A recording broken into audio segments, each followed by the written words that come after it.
Bienvenue dans ce nouveau tutoriel, cette troisième partie des bases de Pixellab, des fonctionnalités de Pixellab, comment vous allez utiliser les outils de Pixellab. Donc ici, on va essayer de voir comment manipuler les outils, voir comment les outils fonctionnent. Et dans la vidéo qui précède, on a essayé de voir les fonds par défaut que Pixellab a pour nous. On a essayé de voir tout ce qui est ici, couleur, transparent, du galerie, caméra qui ne fonctionne plus, que vous pouvez aussi essayer de signaler, mais je crois pas que c'est pas trop important. Prendre une image en même temps et utiliser dans Pixellab, mais bon, à vous de voir, ça dépend de votre projet, ce que vous allez en faire. On a essayé de venir ici pour voir quelques trucs. Vous voyez. Donc ici, cette vidéo, cette dernière partie va plus s'attarder sur l'outil test et l'outil forme.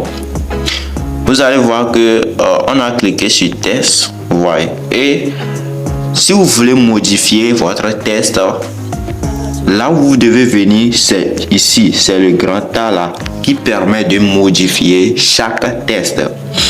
Donc, vous allez voir qu'il y a des fonctionnalités ici qui vous permettent de modifier une test et la parfaire. Voyez, donc, voilà. Maintenant, si c'est que c'est une forme, c'est ici que vous allez utiliser ça. Ou bien, vous allez utiliser forme ici. Donc, supposons qu'on amène une forme, voilà la forme. Donc, vous voyez, vous voulez modifier une forme. Voilà tous les outils dont vous avez besoin pour pouvoir modifier une forme.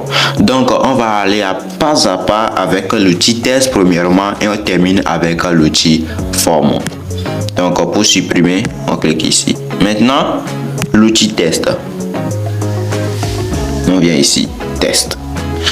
Premièrement, il y a des styles de test. Ouais, des styles de test par défaut que Pixellab nous offre. Voilà. Donc, ce sont des tests par défaut. Maintenant, on peut éditer. Éditer veut dire changer ça. Ouais, changer. Formation. Ok. Ouais, donc vous pouvez éditer. Vous pouvez supprimer. Simple. Ouais. Une fois que vous avez supprimé ça, vous voyez, il n'y a plus de tests sur l'écran. C'est pour cela que les fonctionnalités se sont réduites à test et citation. On va écrire un nouveau test. Donc voilà le nouveau test. Maintenant, on a déjà vu cet outil copier. On a déjà vu ça ici. Ouais, copier, c'est ça, copier. Ouais. Donc après copier, outil à l'avant, on a déjà vu ça. Si c'est qu'il y a une forme au fond et vous voulez mettre le test dessus, vous cliquez sur avant. On a vu aussi l'outil arrière. On a vu l'outil position. Ouais, vous allez essayer de déplacer les tests, le haut, le bas, etc.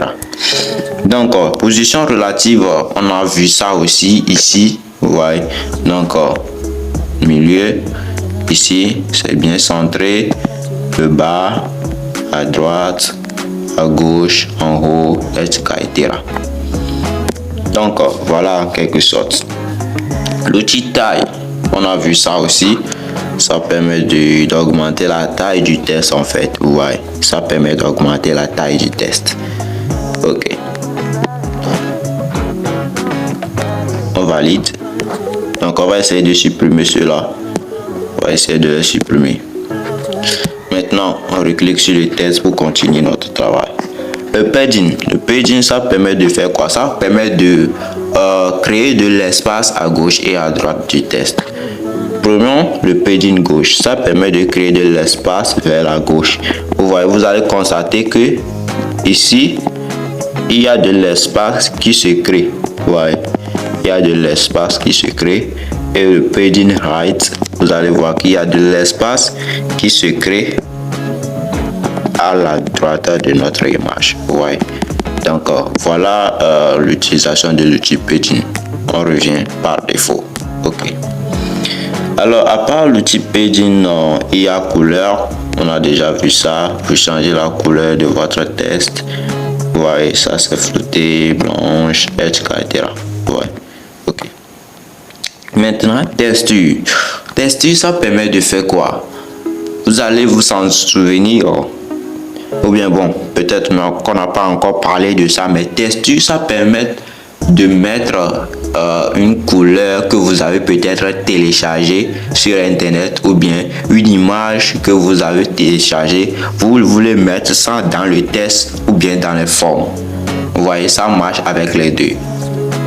On va y aller. Vous cliquez juste ici et vous allez tomber dans la galerie. Vous cliquez peut-être, vous allez choisir une image ou bien une couleur personnalisée que vous avez téléchargée. Peut-être que c'est cette couleur que votre client a demandé que vous utilisez pour son travail. Donc, ouais, vous allez voir que l'image se trouve dans le texte. Vous pouvez ajuster ça. Ouais, vous pouvez ajuster ça. Donc voilà en quelque sorte l'utilisation de l'outil texture. Une fois qu'on sera dans les formes, on va bien vous montrer ça. Ok. Donc opacité, ça permet de diminuer l'opacité, la luminosité en fait de notre texte. Ouais, encore. Voilà. Après l'outil opacité tourner, on a déjà vu ça, ça permet de tourner l'image, quelle qu'en soit forme, tout ça. Ok. Masquer, ouais. Alors l'outil masquer, moi j'utilise souvent ça pour forme. Ça permet de créer une forme personnalisée. Vous voyez, une forme personnalisée. Donc, quand vous serez sur bannière Instagram, la conception de la bannière Instagram, j'ai utilisé ça là-bas pour créer une forme personnalisée pour le logo, pour mettre le logo de e-design dessus. Vous voyez, donc ça permet de masquer en fait. Alors donc si vous êtes, ça permet de créer des formes personnalisées. Donc si vous êtes ici, vous allez voir qu'il y a une trait ici.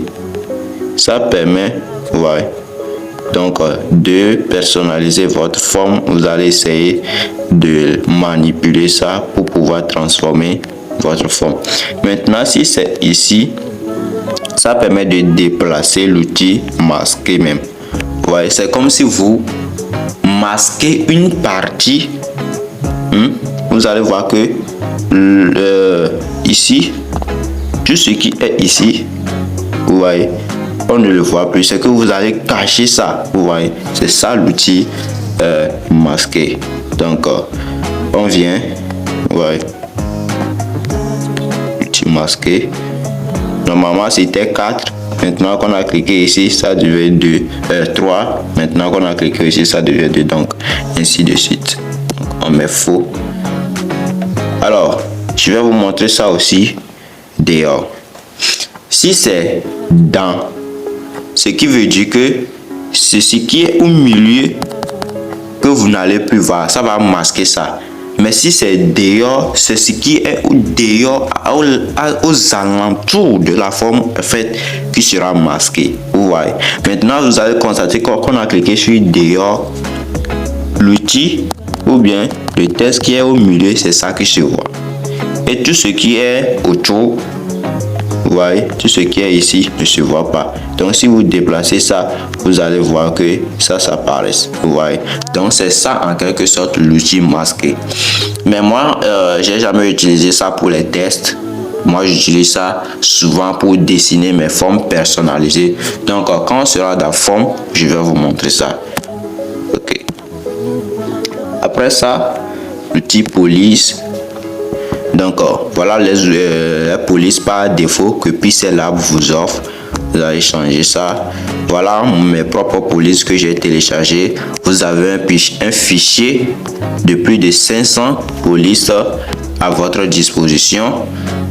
Il y a une vidéo qui vous apprend comment installer les polices que vous allez télécharger dans Pixel Lab gratuitement. Et voilà les polices par défaut que j'ai utilisées. Donc, let's go. basique, outil style basique. Donc ici c'est basique, ici c'est italique et ici ça permet de souligner. Voilà, donc on continue. Aligner, ça permet de faire quoi? Supposons que on a une tête en haut et l'autre en bas. Vous voyez comme des phrases. On va écrire formation. Ok. Maintenant l'outil aligner.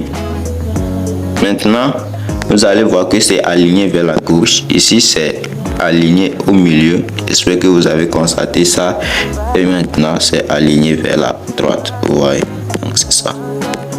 Justifier. Nouveau test. Ouais. Donc c'est en quelque sorte ça.